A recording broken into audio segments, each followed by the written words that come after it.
देवभूमि है, यहाँ कथा कुछ अलग ही होगी। वैसे सब जगह अलग ही होती है, पर यहाँ की कुछ और ही होगी। इसलिए हो सके तो बहुत सावधानी से बैठिएगा और एक एक व्यक्ति से बचिएगा, निद्रा देवी से। वो भरपूर रूप से आपके ऊपर आक्रमण करेंगी यहाँ पर, और कईयों पर कर भी चुकी हैं। हमको तो सब दिखता है, मंच पे बैठे।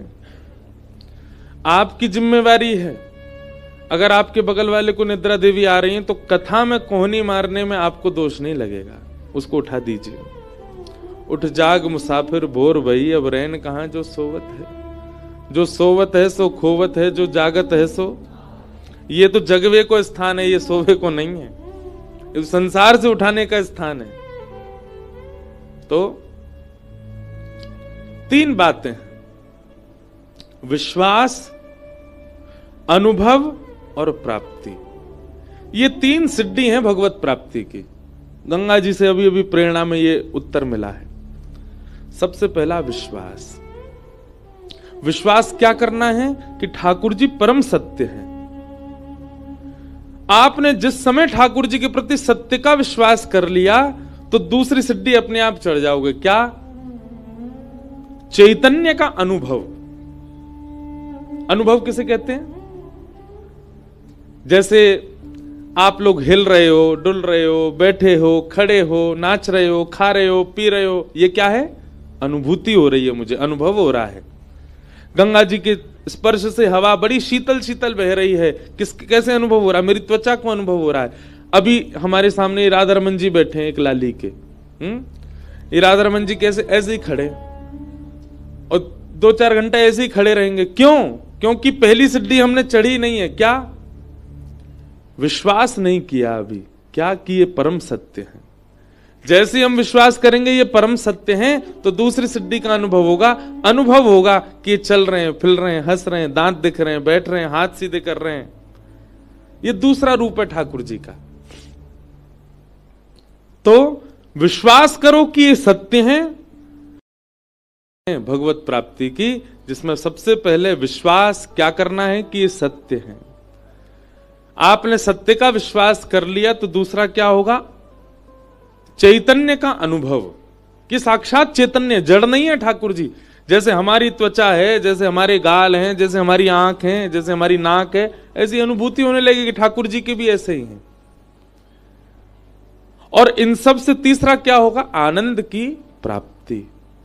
तो विश्वास, अनुभव और प्राप्ति, सत्य, चैतन्य और आनंद, ये तीन भगवान के रूप हैं।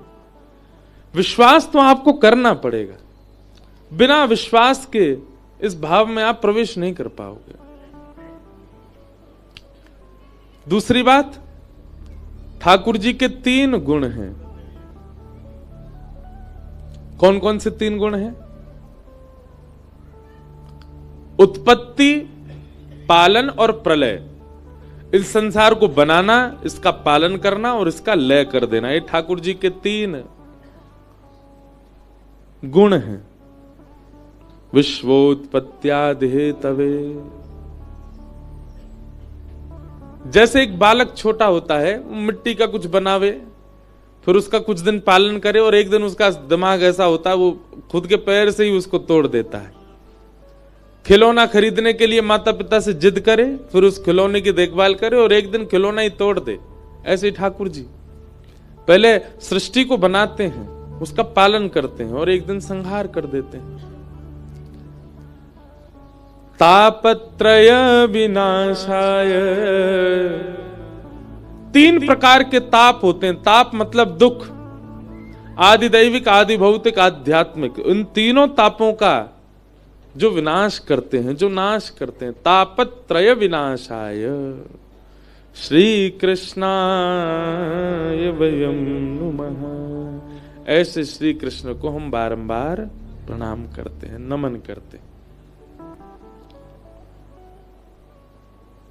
ठाकुर जी के हो जाने के बाद बंधुओं, एक चीज बहुत ध्यान से सुनना, पीड़ा जीवन में आएगी पर अनुभव नहीं होगी। एक संत थे, ध्यान से सुनना। एक संत थे, वो बेचारे इसी भाव में रहते थे। तो एक दिन बैठे थे, तो बैठे बैठे बस बैठे गंगा जी के किनारे बैठे बैठे उनको भगवत स्मरण होता रहता था। किसी कीड़े ने काट लिया उनको एक जगह, और कीड़े ने काटा तो वो छोटा सा घाव हो गया वहां पर, लेकिन उन्होंने चिकित्सा नहीं करवाई, बैठे रहे, कोई बात नहीं, बेचारा एक जीव था, उसका पेट भर गया। ऐसा भाव रखा। हम लोग ऐसे नहीं बन सकते। पर मैं एक बात बता रहा हूं, इसकी श्रेष्ठतम और उच्चतम स्थिति कैसी होती है? भगवत सन्निधि मिल जाने के बाद फिर पीड़ा का अनुभव नहीं होता। तो कोई कीड़ा काट गया तो बोले कोई नहीं, एक जीव का पेट भर गया। अब क्या हुआ कि उसकी चिकित्सा कराने का उनको मन में आया कि इसकी थोड़ी दवाई ववाई करा लें, तभी उन्होंने देखा 2-4 मक्खी आके उस पर बैठ गई। तो मन में सोचे अगर हमने इसकी चिकित्सा करा ली तो बेचारी मक्खी भूखी रह जाएंगी, बैठन दो। धीरे धीरे धीरे वो घाव फैलता चला गया, फैलता चला गया, फैलता चला गया। महाराज ऐसी स्थिति, सत्य घटना बता रहे हैं, सत्य संत की घटना है। उनके उस स्थान का खूब बड़ा वो हो गया घाव, कीड़े मकोड़े लग गए, गंदगी हो गई काफी। अब तो ऐसा हो गया कि उसमें कीड़े घूमने लगे ऊपर, लेकिन वो बैठ करके अपना भजन करते रहते। और कभी कभी देखते अगर कोई कीड़ा उसमें से गिर भी जाता ना तो उसको उठा लेते, अरे बेचारा क्या गिर गया, कहां जाओगे, क्या खाओगे पियोगे, तुम्हारा परिवार क्या है, यहीं बैठे रहो, खा जाओ इसको। ऐसा था। एक बार कुछ लोगों ने उनको देखा, बड़े भजनानंदी महात्मा, लेकिन उनके हाथ पे ऐसा घाव देख करके परिवार कुछ लोग गए, बोले महाराज जी आपकी चिकित्सा करवा दें हम। बोले नहीं नहीं हम ठीक हैं, बढ़िया है, हम भजन कर रहे हैं, आप लोग हमको प्रसाद दे देते हैं, इन लोगों का कौन है और इस हाथ से हमको करना क्या है, इसमें से थोड़ा बहुत कुछ पा लेते हैं, इनका पेट ही तो भर रहा है, होने दो। मैं फिर कह दूं, हम इस स्थिति में पहुंच जाएं इसके लिए नहीं कह रहा हूं मैं आपको, लेकिन भगवत भजन इस स्थिति तक पहुंचा देता है कि आपको फिर पीड़ा नहीं होती। लोगों को बहुत बुरा लगने लगा, उनके शिष्य परिकर सब इकट्ठे हो गए, बोले महाराज जी खुद नहीं जावे राजी राजी तो इनको जबरदस्ती ले चलो वैद्य के पास। जैसे ही उनको ले जाने लगे महाराज उठा करके, तुरंत वो बोले अगर तुम लोग नहीं मानोगे, जबरदस्ती मुझे वैद्य के पास ले जाओगे, मैं श्राप दे दूंगा, तुम सबके परिवार का नाश हो जाएगा। महाराज जी का ऐसा कहते ही सबने छोड़ दिया, नहीं नहीं महाराज जी आप ऐसे ही रहो। अच्छा देखो संसार कितना विचित्र है। पत्नी के सिर में दर्द हो रहा हो या पत्नी को पीड़ा हो रही हो, नहीं जा रही हो डॉक्टर के पास, पति जबरदस्ती ले जाए और पत्नी रास्ता में कह दे तुमको कसम है मेरी मत लेके जाओ, पति फिर भी ले जाएगा। लेकिन संत महापुरुष भजनानंदी अगर यूं कह दे तुम्हारा नाश हो जाएगा तो ठीक है महाराज जी आप पड़े रहो, नहीं लेके जाएंगे, कोई बात नहीं। पत्नी बच्चों की ना करने पर भी हम ले जाते हैं, लेकिन कई बार साधकों के गुरुजनों के मना करने पर हम छोड़ देते हैं, कोई बात नहीं मना कर रहे हैं काय को ले जाएं।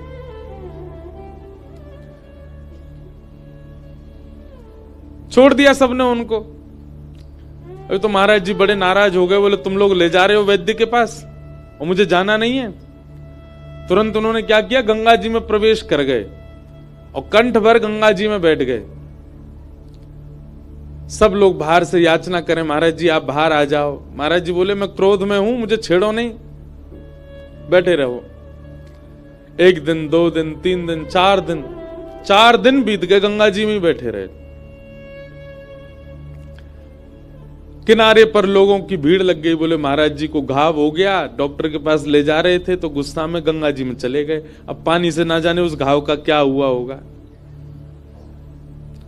4 दिन बाद उन संत को पता नहीं क्या हुआ, निकले और जैसे ही बाहर आए तो मुख तो उनका था सांवला सांवला सा, और मुख से लेके नीचे तक सारा अंग बिल्कुल श्वेत वर्ण का हो गया और वो घाव भी बिल्कुल स्वच्छ हो गया, बिल्कुल ठीक हो गया।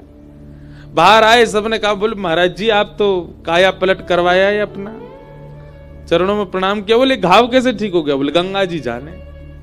सब उनने मंगल किया। मतलब पीड़ा होने पर कष्ट नहीं और पीड़ा दूर हो जाने पर प्रसन्नता नहीं। ऐसा होता है एक भक्त का जीवन, एक वैष्णव का जीवन।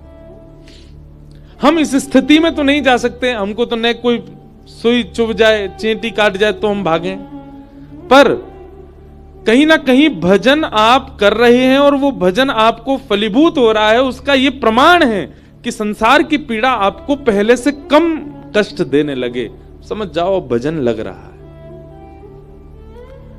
पहले के समान आप कष्ट में हैं, पहले से अधिक कष्ट में हैं। लोग करते तो भजन है, नाम जप कर रहे हैं महाराज पूरे दिन, और जैसे ही रोटी खावे पहुंचे रसोईया के आगे, ए भाई कहा कर दिए तेने तो नमक ही नहीं डाला, इसमें थोड़ा नींबू तो निचोड़ो, इसमें थोड़े चाट मसाला तो डालो, इसमें थोड़ी न मिर्च तो डाले।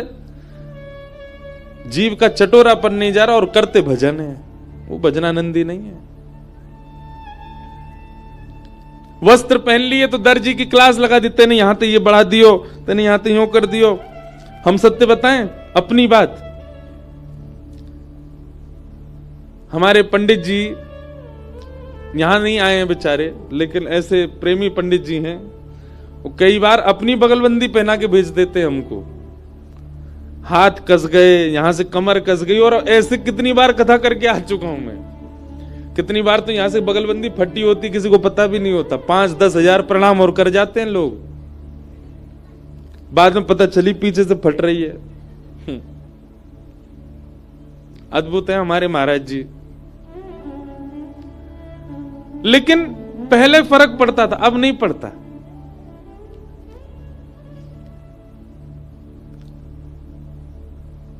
हमारे पंडित जी जो जिनकी मैं बात कर रहा हूं, वो एक बार गए वृंदावन में, बोले महाराज जी के लिए हम बगलबंदी बनवाएंगे मेरे लिए। तो स्वयं गए, जाकर के दुकान से बोले बढ़िया वाला कपड़ा दो। तो जो दुकानदार थे उन्होंने देख लिया कि पंडित जी बेचारे बड़े भोले हैं, तो उन्होंने टेरिकॉट होता है ना, बिल्कुल सबसे लोअर क्वालिटी का कपड़ा, वो निकाल दिया और उसका रेट बताया हाई क्लास का। बोले महाराज जी सबसे बढ़िया है ये। उन्होंने स्पर्श करके देखा, बोले हाँ तो बड़े। अब वो टेरिकॉट ऐसा होता है, कलप लगने का कागज बन जाता है वो पूरा। अगर मैं यहां से मोड़ दूं तो ऐसा ही बिल्कुल जैसे कागज को मोड़ देते ऐसा हो जाए। और हमारे पंडित जी लेके गए खूब सारे पैसे, 25 बगलबंदी सिलवा लाए हमारी, साल भर की पूरी। अब मैं व्यास मंच पे बैठ के उतरूं ना तो वो बगलबंदी आगे से भी उड़े, पीछे से भी उड़े। मैंने कहा यार ये तुम क्या बनवा लाए हो? बोले महाराज जी सबसे महंगा कपड़ा है वृंदावन का। पर एक जानकार कोई कलकत्ता के मिले, उनसे मैंने कहा यार ये कपड़ा कैसा है, ये उड़ता रहता है, ये कहीं से भी दबा दो ये बिल्कुल कागज की तरह सिमट जाता है। बोले महाराज जी ये तो टेरिकॉट है, वो भी 3rd क्लास वाला टेरिकॉट है।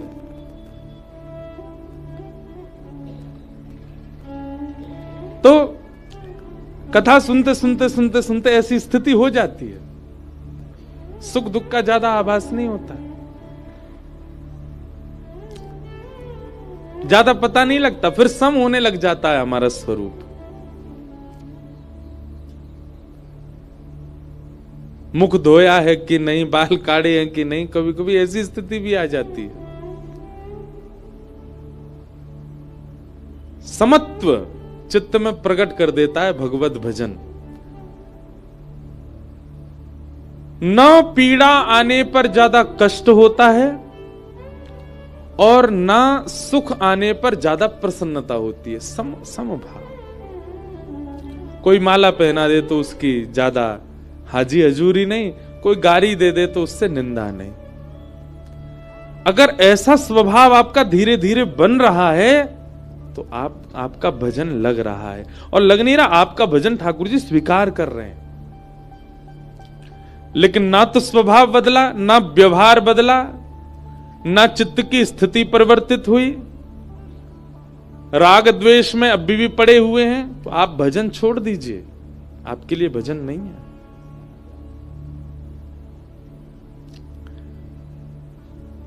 तापत्रय विनाशाय श्री कृष्णाय वयं नुमः। ऐसे 3 तापों का उपसमन्वय करने वाले भगवान श्री कृष्ण को हम बारंबार प्रणाम करते, वंदन करते। भागवत जी का महात्म हम कर देते हैं पूर्ण। भागवत जी के महात्म का पहला श्लोक। तत्पश्चात कथा आती है कि नारद जी महाराज बद्रीनाथ गए और बद्रीनाथ जाकर के उन्होंने सनत कुमारों से कहा, अहम तुम पृथ्वीं यातो ज्ञात्वा सर्वोत्तमामिति पुष्करम च प्रयागम च काशं गोदावरी तथा हरिक्षेत्रे कुरुक्षेत्रे श्रीरंगम सेतुवंदनम एवमादिषु तीर्थेषु ब्रह्माणि इतस्ततः। जिस प्रकार हम लोग विदेश की बड़ी प्रशंसा सुनते हैं तो वहां की बड़ी चर्चा करते हैं। कोई आदमी हमारे घर का विदेश गया हो, आगे फूले नहीं समाता, हम वहां गए थे, ऐसा था ऐसा। इस कथा में विदेश से भी बहुत लोग, एक बहन तो ऑस्ट्रेलिया से आई है कथा सुनने। इनके यहाँ लाल जी विराजे बड़े भाव से, इनको पता चला ऋषिकेश में कथा है तो आ गई यहाँ। कई लोग बाहर से भी आए हैं कथा सुनने, सबका स्वागत। वो कनाडा से आए हैं, दूर बैठे हैं। आप कहोगे महाराज जी विदेश वाले पता है, हम लोग नहीं पता। विदेश में क्या है ना कि भीड़ भाड़ कम होती है तो बहुत समीप से मिल लेते हैं सबसे, इसलिए विदेश वाले थोड़े पता है। तो जब विदेश से व्यक्ति आता है ना, तो जो लोग विदेश नहीं गए उनके बीच में बैठ करके वो बड़ी प्रशंसा करता है, अरे वहां की सड़क तो ऐसी है, वहां के रोड तो ऐसे हैं, वहां की गाड़ियां ऐसी, वहां की बिल्डिंग ऐसी। तो बेचारे जो नहीं गए वो ख्वाब देखते हैं, अच्छा हम कब जाएंगे, पता नहीं कैसा लगता होगा वहां पे। अच्छा अभी वहां रात हो रही है, बोले हाँ। अभी वहां दिन हो रहा है, बोले हाँ। और जो विदेश से आया व्यक्ति वो अपने आप को कुछ समझता नहीं, फिर वो कई लोग ऐसे होते हैं, पर धीरे धीरे जाने के बाद फिर वो भी सामान्य हो जाते। पर जो पहली बार होके आया हो वो तो इंसानों को इंसान ही नहीं समझता। तो जैसे विदेश से आया व्यक्ति विदेश की बड़ी प्रशंसा करता है, तो ना गए हुए लोग ख्वाब देखते हैं कि हम कब जाएंगे। ऐसे ही बंधुओं इस पृथ्वी की प्रशंसा होती है कहां पर? देवलोक में। जो जो देवता यहां भ्रमण करके जाते हैं वो वहां जाकर के जो देवता नहीं आए उनको प्रशंसा सुनाते हैं। अरे पृथ्वी तो ऐसी है, वहां पे पता है एक तीर्थ है उसका नाम बद्रीनाथ है, वहां पे एक नदी बहती है उसमें स्नान करके पाप नष्ट हो जाते हैं, उसका नाम गंगा है। अरे वहां के लोगों को तो उत्सव मनाने को मिलता है, कथा सुनने को मिलती है, नाचने गाने को मिलता है, सब अच्छी बुराई सब बातें होती हैं। एक बार नारद जी महाराज ने सोचा, बोले भैया पृथ्वी की इतनी प्रशंसा सुनी मैंने, इतनी प्रशंसा सुनी, मेरे मन में आया मैं घूमने तो जाऊं पृथ्वी है कैसी। लेकिन जैसे ही मैं पृथ्वी पर आया, जैसा सुना था वैसा कुछ नहीं मिला यहां पर, बिल्कुल विपरीत। और यही होता है, विदेश की प्रशंसा आप सुन लो, आपके मन में होगा मैं भी जाऊं, पर जब आप पहुंचेंगे ना, यूं लगेगी अरे यार क्या झूठ बोला था हमसे। वो बिल्कुल विपरीत है। स्वच्छता होगी, सुंदरता होगी, पर मन नहीं लगेगा आपका, विशेष रूप से अगर आप भारतीय हो तो। हमारी तो स्थिति ऐसी होती है, हम विदेश जाते हैं तो उल्टी गिनती गिनते हैं, अब कितने 15 दिन और रह गए, 14 दिन और रह गए, 10 दिन और रह गए, 1 हफ्ता और रह गया, 5 दिन। जिस दिन अंतिम दिन होता है ना वापस आने का, उस दिन तो नींद ही नहीं आती रात में, अब कब भारत पहुंचे, कब हवाई जहाज उतरेगा दिल्ली, कितना अच्छा लगेगा। आहा, मट्टी की खुशबू आ जाती है महाराज जैसे ही इंडिया की टेरिटरी में घुसता है भारत में हवाई जहाज। उतरते ही हॉर्नों की आवाज सुनाई देती है, तब शांति पड़ती कानों को। इतने दिन से हॉर्न ही नहीं सुने थे। तो नारद जी महाराज ने जब पृथ्वी को देखा, वो जैसे सुन के गए थे वैसे तो दिखी नहीं उनको। नारद जी ने उसी का वर्णन किया यहां पर, अहम तुम पृथ्वीं यातो ज्ञात्वा सर्वोत्तमामिति। मैंने इस पृथ्वी को बहुत उत्तम समझा था, पर यह बिल्कुल उत्तम नहीं है। नारद जी बोले, नारद जी से पूछा गया कहां कहां गए आप? तो नारद जी वर्णन करते हैं, पुष्करम च प्रयागम च काशीम गोदावरी तथा हरिक्षेत्रे कुरुक्षेत्रे श्रीरंगम सेतुवंदनम एवमादिषु तीर्थेषु। अब यहां मुझसे किसी ने प्रश्न किया, बोले महाराज जी यहां बंबई नहीं लिखा, कलकत्ता नहीं लिखा, दिल्ली नहीं लिखा, सारे तीर्थों के नाम क्यों लिखे हैं? क्या नाम लिखे हैं? पुष्करम च प्रयागम च काशिम गोदावरी तथा। गोदावरी कहां बहती हैं? गोदावरी जी कहां हैं? नासिक में। नासिक भी तीर्थ है। तो हरिक्षेत्र, हरिक्षेत्र किसको कहते हैं? इसी को हरिद्वार ऋषिकेश, इसको हरिक्षेत्र कहते हैं। हरिक्षेत्र, कुरुक्षेत्र, श्रीरंगम, सेतु वंदनम। सेतु वंदनम मतलब रामेश्वरम। इनमें से 3 जगह तो हम अभी जा ही रहे हैं। ये कथा ऋषिकेश में, ऋषिकेश में 12 को पूर्ण करके फिर वृंदावन में कथा साल में हम भी एक बार कराते हैं। तो पूज्य श्री मलुकपीठ वाले महाराज जी की कथा है 15 तारीख से 21 तक, और फिर 21 को वहां वृंदावन में महाराज जी कथा पूरी होगी। 24 से फिर रामेश्वरम में कथा है 31 तक। 31 को रामेश्वरम में राम कथा है, राम कथा 31 को वहां पूरी होगी। फिर 2 तारीख से काशी बनारस में कथा है, बनारस में कथा पूरी होगी 8 तारीख को। 8 को पूरी करके फिर 11 से श्री गिरधर लाल जी का जन्मोत्सव नाथद्वारा, नाथद्वारा में कथा 17 को पूरी होगी, और फिर 22 से श्री द्वारिका धाम। दिसंबर और जनवरी हमारे सारे तीर्थों में ही निकलने वाले हैं। ऐसा सुंदर विश्राम 2024 का, और उससे भी ज्यादा सुंदर प्रारंभ 2025 का, और ये सब गिरधर लाल जी की कृपा है। उन्हीं की कृपा से होगा। हम चाह रहे हैं ऐसा जीवन सबको है जाए। हम बहुत आनंद में रहते हैं, बहुत सुख में रहते हैं। हमारे लाल जी खूब डुलाते हैं हमको।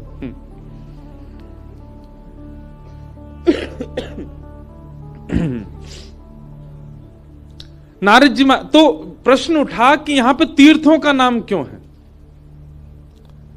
नारद जी कह रहे हैं कलयुग में जब तीर्थों की यह भयावह स्थिति हो गई है तो शहरों का तो नाम क्या ही ले, वहां की तो और भी ज्यादा बुरी स्थिति होगी।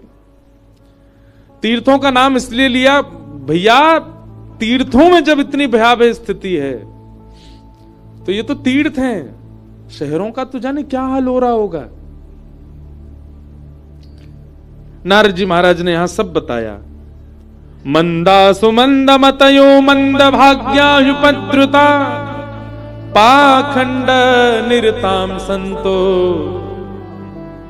पाखंड निरता संतो विरक्ता सपरिग्रह। मंदा सुमंद मतयो, मंद बुद्धि लोग हैं कलयुग के। मंद बुद्धि, आप कहेंगे महाराज जी आप भी तो कलयुग में ही हो, आप भी सब कलयुग में ही हो। सबको मंद बुद्धि नहीं कहा, पर अधिकतर लोग मंद बुद्धि हैं। इधर देखो सब लोग ध्यान से सुनो। तंबाकू के ऊपर क्या लिखा है आजकल सरकार ने? Tobacco kills. हिंदी में भी लिखा है कि इसको खाने से कैंसर जैसी गंभीर बीमारी हो सकती है। मंद बुद्धि है कि नहीं? फिर भी सबसे ज्यादा खाने वाली वस्तु वही है कि नहीं? मंद बुद्धि लोग। मदिरा पान करके अगर कोई व्यक्ति सभा में आ जाए उसको भगा दिया जाता है, लेकिन उस मदिरा से ही सबसे ज्यादा सरकार के पास धन जा रहा है। मंद बुद्धि है कि नहीं है लोग?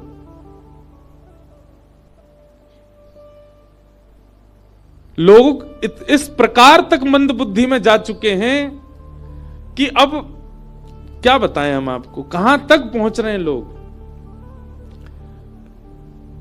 इस भूमि पर ऐसे कैसे देश हैं जहां पर मानवों को भी खा लिया जाता है।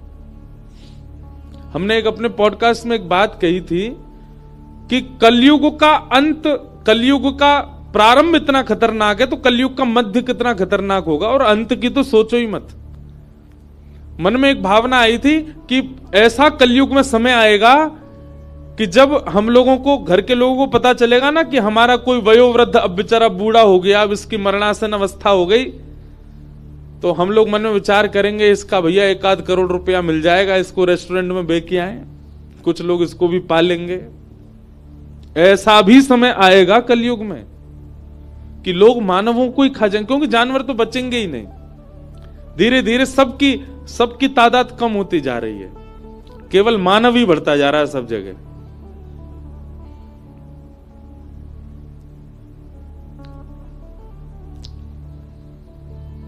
मंद बुद्धि हैं हम लोग, और मंद भाग्यायुपद्रुता, भाग्य भी हमारा मंद है। पाखंड निर्ताह संतोह, यहां पर आज की डेट में वास्तविक संत कौन है यह पहचान पाना भी मुश्किल है। रूप धारण करके, भेष धारण करके ना जाने कितने लोग घूम रहे हैं संत रूप में, भेष रूप में।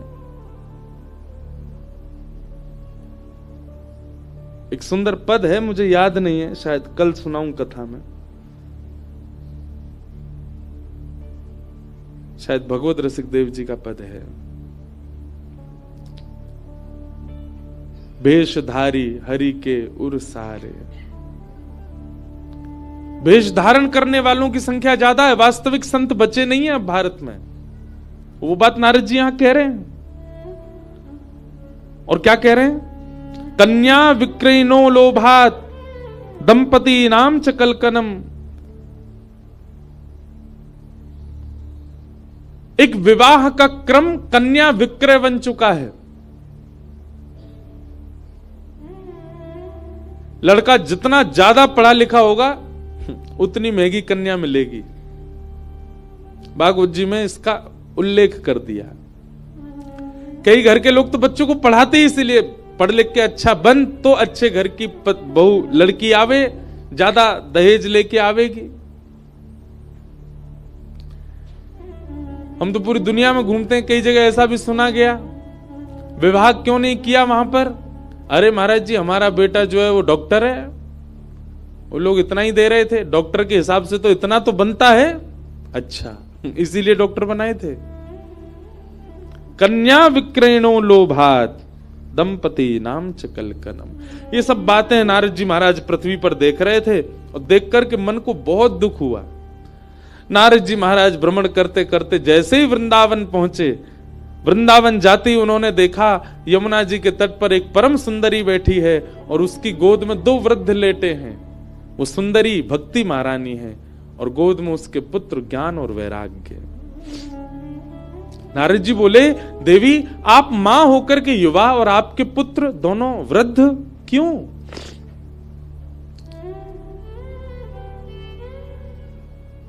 भक्ति महारानी ने कहा, कलयुग का प्रभाव।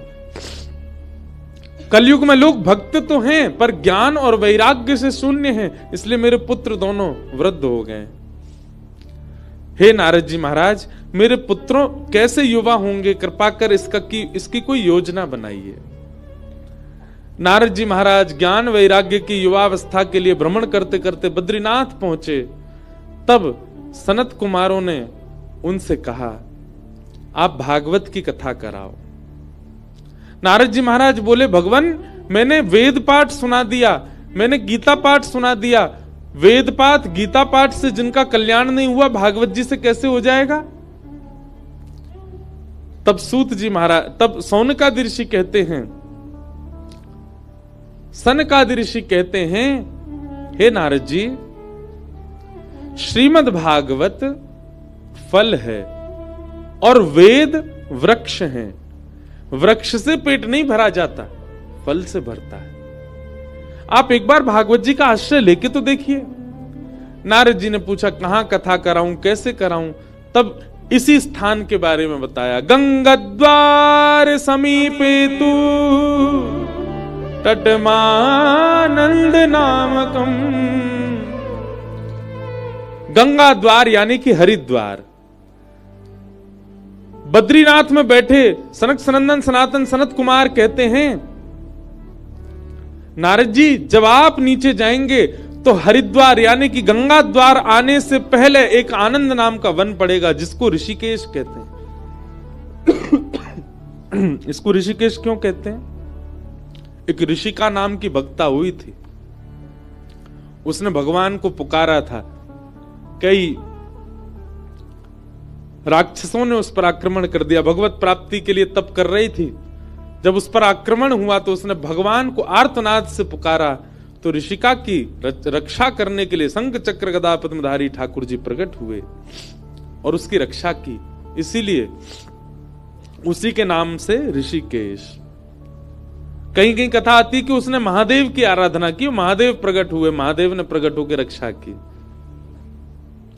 और दूसरी बात यह है कि यहां पर सनक सनंदन सनातन सनत कुमारों ने कथा जब सुनाई, उनकी कथा सुनकर के जितने श्रोता थे वे ही यहां पर वृक्ष रूप में ऋषि बनकर के तप करने लगे।